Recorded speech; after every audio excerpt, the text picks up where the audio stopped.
कालिदास थे विक्रमादित्य के शासन में। अहंकार हो गया बुद्धि बल का।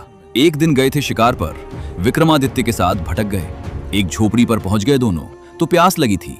जल मांगा अम्मा से।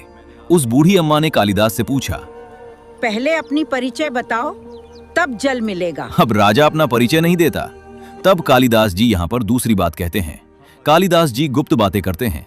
कालिदास जी कहते हैं, अम्मा सुन, हम यात्री हैं। अम्मा ने कहा, यात्री तुम नहीं हो सकते। यात्री तो केवल दो हैं, सूरज और चंद्रमा, जो यात्रा पर हैं। अब यहाँ पर कालिदास का दिमाग ठनक गया कि अम्मा कुछ झूठ बातें कर रही है। तब कालिदास ने कहा, क्या? सुनो अम्मा, हम अतिथि हैं। बोले सुनो, अतिथि भी तुम नहीं हो सकते। अतिथि भी दो हैं, धन और यौवन। धन आता और चला जाता है, यौवन जवानी है, अतिथि की तरह चली जाएगी। कालिदास ने कहा, अम्मा हम परदेसी हैं। परदेसी भी तुम नहीं हो सकते। जीवात्मा परदेसी है, कहीं से आई है, रह रही है शरीर में, और वृक्ष का पत्ता परदेसी है। तुम परदेसी कालिदास बोले, हम क्षमावंत हैं, क्षमा करने वाले हैं। हम इतनी ताकत रखते हैं। क्षमावंत भी तुम नहीं हो। पृथ्वी और नारी, ये दो ही क्षमावंत। ये पृथ्वी तुम्हारे सारे अपराधों को क्षमा करती है। एक नारी में ही सामर्थ्य है तुम्हारे सारे कुकृत्यों को क्षमा करने की। कालिदास ने अंत में कह दिया, अम्मा हम राजा हैं। अम्मा बोली, राजा भी तुम नहीं हो सकते। राजा भी केवल दो हैं, इंद्र और यमराज। यही कल्प तक शासन करते हैं। जी। छोटे मोटे राजा। अम्मा सुन, हम जिद्दी हैं। जिद्दी भी तुम नहीं हो सकते।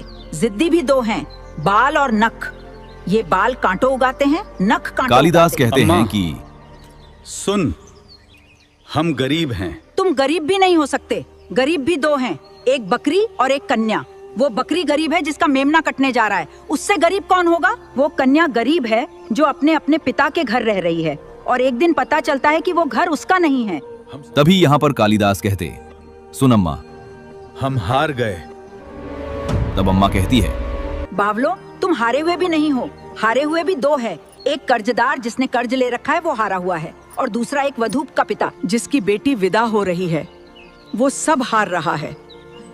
अम्मा सुन, हम मूर्ख हैं। तब यहाँ पर अम्मा ने कहा, सुनो, तुम मूर्ख भी नहीं हो सकते। फिर मूर्ख भी दो हैं, एक अयोग्य राजा और एक दरबारी पंडित। कालिदास चिल्ला पड़े। अम्मा मैं दरबारी पंडित ही हूँ। तब कहते हैं कि वो अम्मा कौन थी? माता सरस्वती थी। हर हर महादेव।